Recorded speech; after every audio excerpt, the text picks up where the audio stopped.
Bonsoir les enfants. L'histoire de ce soir, écrite et réalisée par le monde des enfants, est une dédicace au petit Gabriel.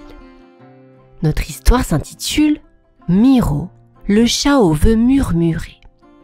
Cette histoire va bientôt débuter. Mais avant de poursuivre les enfants, dites-moi, vous êtes-vous brossé les dents? Avez-vous enfilé votre pyjama? Avez-vous fait un gros câlin à vos parents? Bien, dans ce cas, je vous invite à vous rapprocher de votre petit lit, à serrer fort votre doudou. Notre histoire va commencer. C'est parti. Miro, le chat aux vœux murmurés. Le village de Gabriel se blottissait au bord de la mer comme une coquille claire posée sur le sable. À l'école, les fenêtres frissonnaient quand la brise passait et sur le toit de tuiles rousses se perchait souvent un chat gris au pelage argenté. Ses yeux ressemblaient à deux petites lunes. On l'appelait Miro. Miro ne miaulait presque jamais. Il restait immobile, les oreilles tournées vers le large, comme s'il écoutait quelque chose que personne d'autre n'entendait. Parfois, une note invisible vibrait dans l'air, douce comme une clochette. Alors, sa queue se balançait, très lentement. Ce matin-là, Gabriel sortit de classe avec son cartable bleu. Il leva les yeux et aperçut Miro sur la gouttière, scintillant au soleil. Le cœur de Gabriel était un peu lourd. Depuis quelques jours, sa maman souriait moins. Elle parlait doucement, s'arrêtait au milieu d'une phrase, regardait la mer, comme si elle cherchait un bateau perdu. Gabriel s'avança sous le toit. « Salut Miro, tu m'entends ?»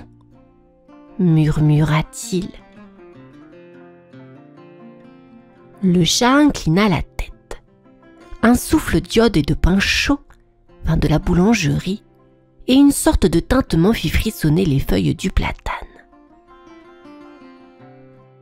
« J'aimerais que maman retrouve le sourire, » chuchota Gabriel. « Pas un grand rire qui éclabousse, non, juste son sourire léger, celui qui dit que tout va bien. »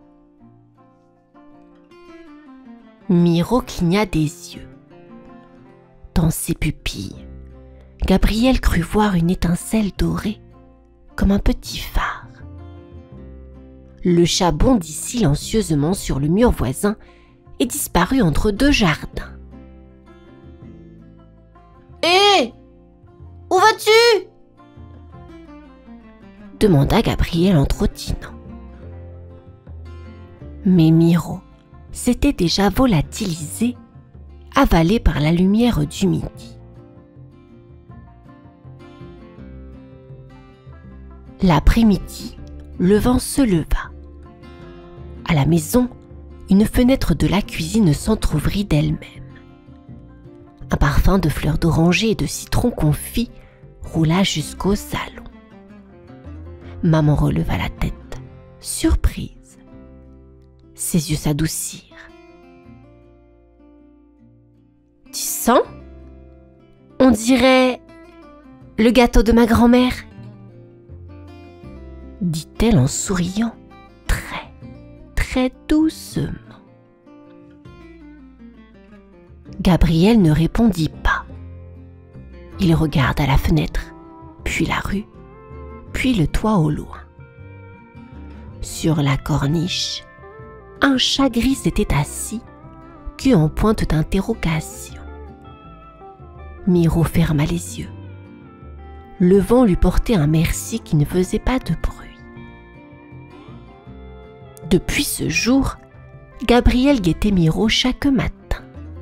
Parfois, il apercevait sur le muret près du port, d'autres fois, sur le toit du musée, la queue dans le vent. Il semblait veiller sur tout le village comme un gardien invisible. Et chaque fois que quelqu'un murmurait un souhait sans oser le dire tout haut, Miro était là, silencieux, attentif, presque humain.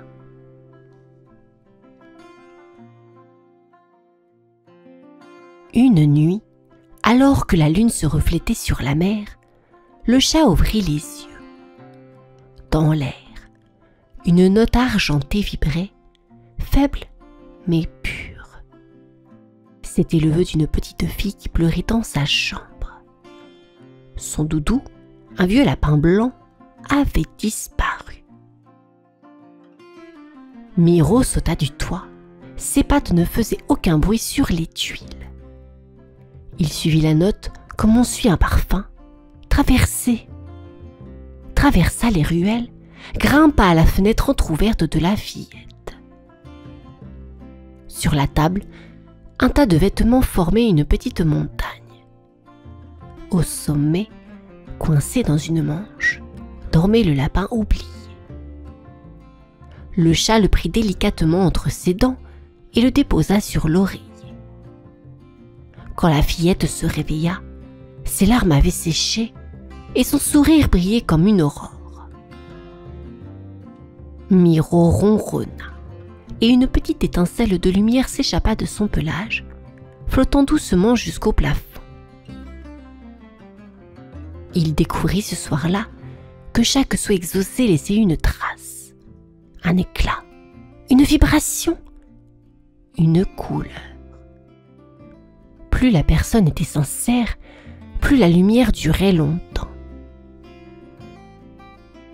Les jours suivants, Miro continua d'écouter. Il entendit le vœu d'un vieux marin qui rêvait de revoir le large, celui d'un facteur fatigué qui voulait juste qu'on lui dise merci, celui d'un arbre qui espérait de l'eau. Et chaque fois qu'il agissait, la lumière grandissait un peu dans le village. Mais il sentit aussi quelque chose d'étrange. Chaque souhait réalisé lui coûtait un peu de son énergie. Son pelage, autrefois argenté, devenait terne certains soirs. Alors, il se roulait au bord de la mer, laissant les vagues lui rendre un peu de force. Un matin, Gabriel le trouva ainsi, étendu sur le sable. « Tu faisais encore des miracles, toi, hein ?» dit-il en caressant doucement sa tête. Le vent fit tinter les clochettes du port. Gabriel sourit. « D'accord. Repose-toi, magicien du vent. » Et le chat referma les yeux, bercé par les vœux déjà exaucés. Les semaines passèrent et le village semblait plus lumineux qu'avant. Les gens se parlaient davantage, se souriaient plus souvent, comme si un vent de bonté avait soufflé sur leur journée. Gabriel, lui, observait tout cela avec fierté. Il savait au fond de lui que Miro y était pour quelque chose.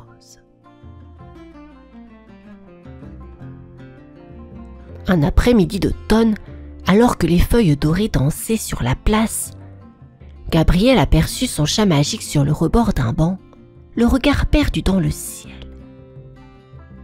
Il s'approcha, le cœur serré. « Miro » murmura-t-il. « J'ai encore un souhait, mais cette fois, c'est plus difficile. »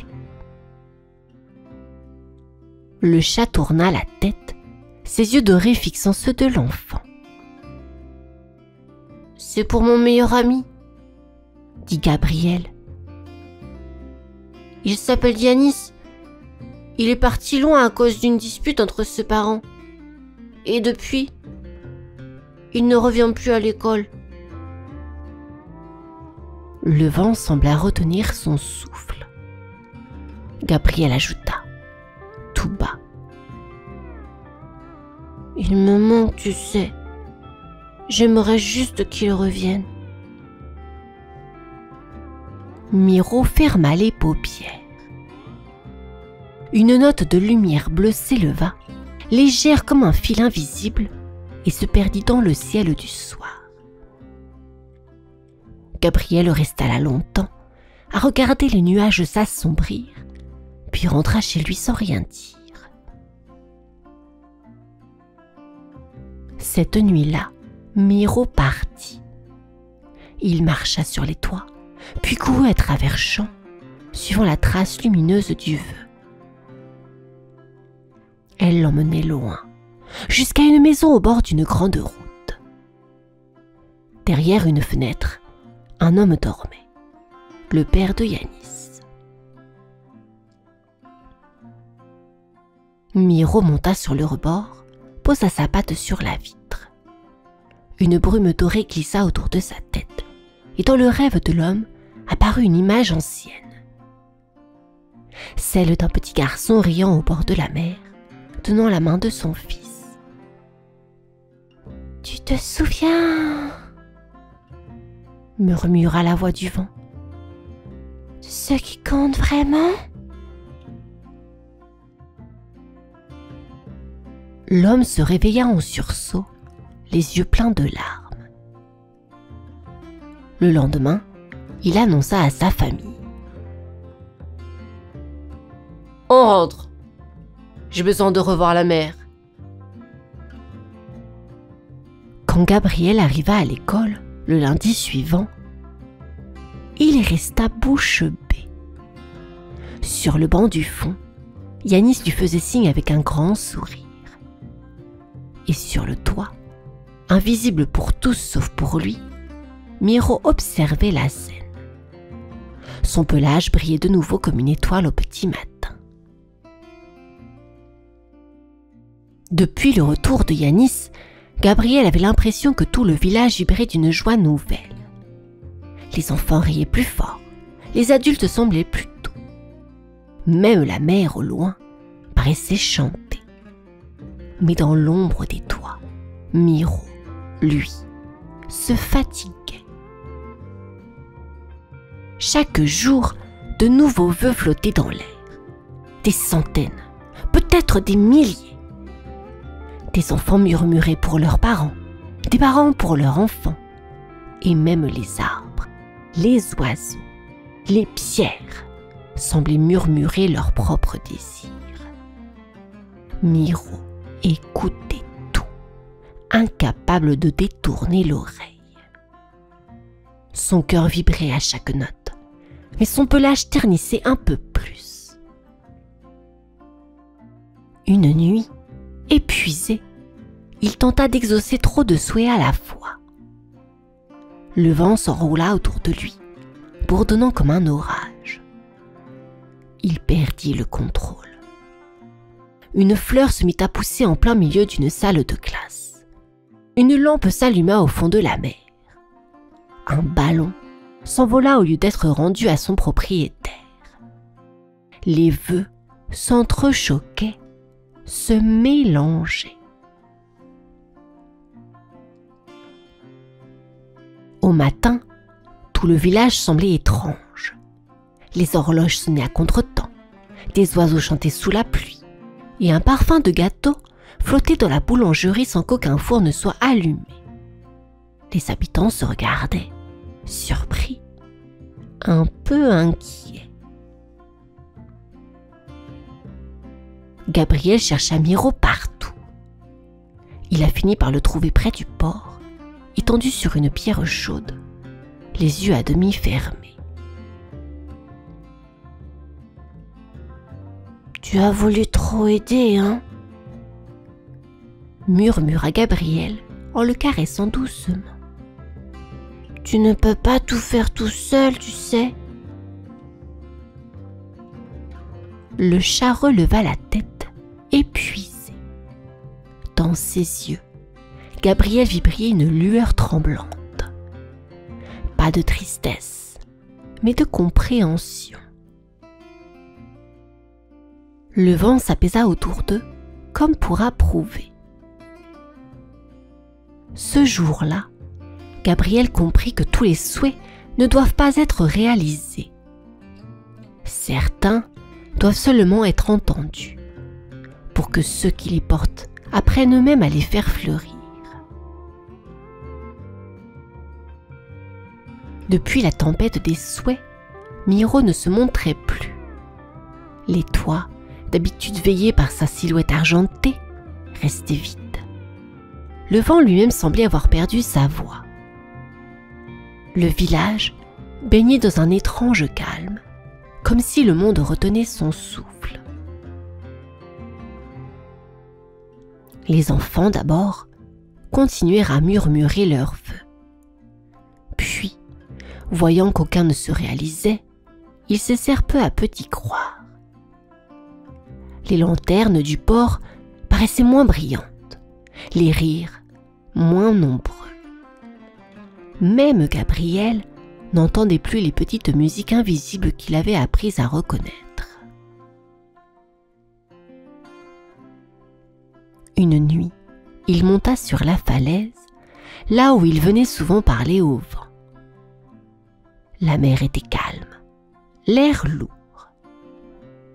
Il s'assit, serra ses genoux et regarda l'horizon. « Miro, tu es parti, hein ?» dit-il doucement. Il attendit. Rien. Pas un souffle. Pas un miaou. Juste le clapotis des vagues. Alors, sans trop savoir pourquoi, il parla encore. « Merci d'avoir écouté, même quand tu ne pouvais pas tout faire. C'était déjà beaucoup. » À ces mots, une brise se leva, très légère, presque timide. Elle fit danser une mèche de cheveux sur le front de Gabriel. Puis, il vit une lueur se former. Là-bas, entre la mer et le ciel, une poussière d'argent tournoyait lentement, comme une étoile hésitant à tomber. Miro apparut. Son pelage brillait faiblement, mais ses yeux étincelaient d'une tendresse infinie. Il s'approcha de Gabriel, posa sa tête contre son bras. Le vent se remit à chanter, très bas, comme un secret.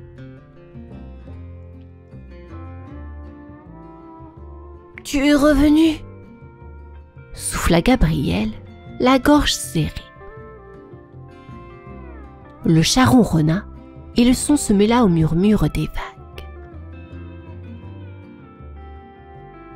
Cette nuit-là, le vent reprit sa voix.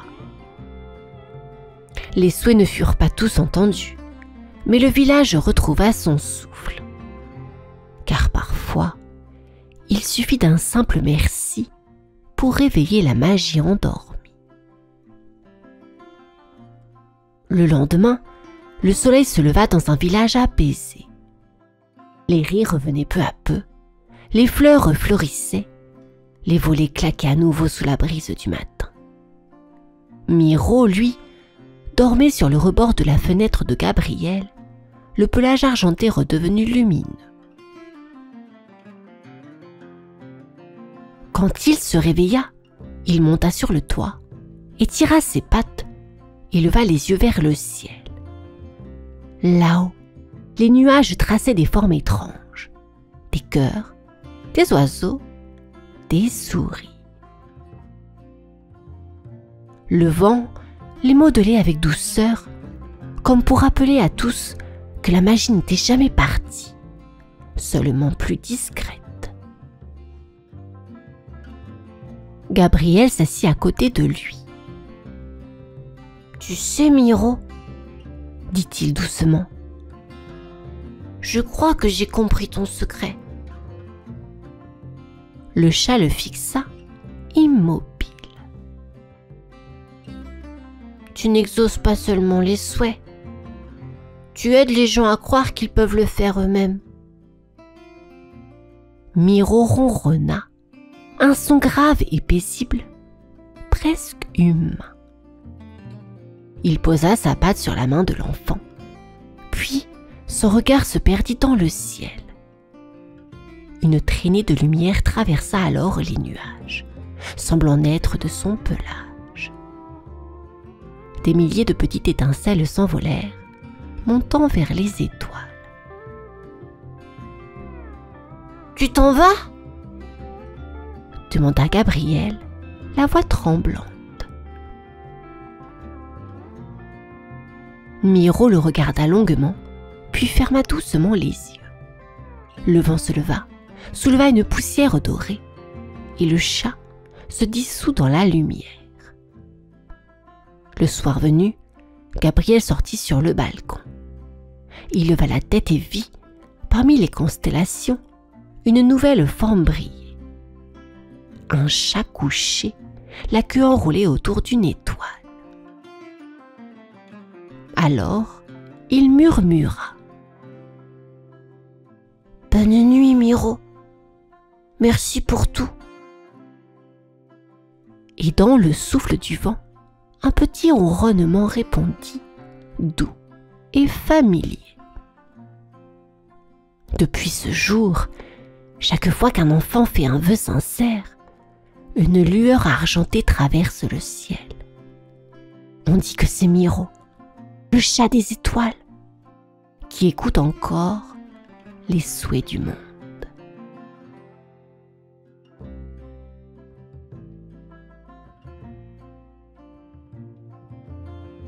Et voilà les enfants, l'histoire est terminée. J'espère qu'elle t'a plu, Gabriel. N'hésite pas à me le dire en commentaire. Ça me ferait très plaisir. Je vous dis à bientôt. Bonne nuit. À demain.